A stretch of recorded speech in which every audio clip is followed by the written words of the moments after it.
2026కి కొత్త ఆలోచన, కొత్త జీవన విధానం. 2025 ముగిసే వేళ మనకి ఒక్కసారి ఆలోచించుకునే సమయం వచ్చింది.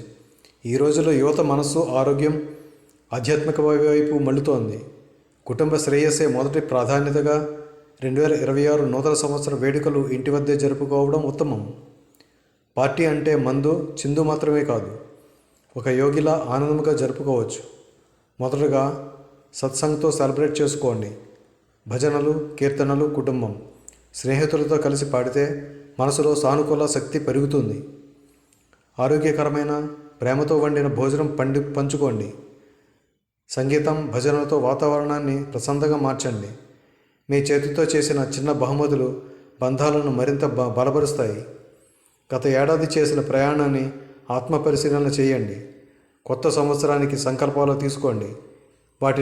వాటికి కట్టుబడి ఉండండి. మరియు మీరు ఆదా చేసిన డబ్బుతో ఒక మంచి పనికి విరాళం ఇవ్వండి. అది ఇచ్చే ఆత్మసంతృప్తి అమూల్యం.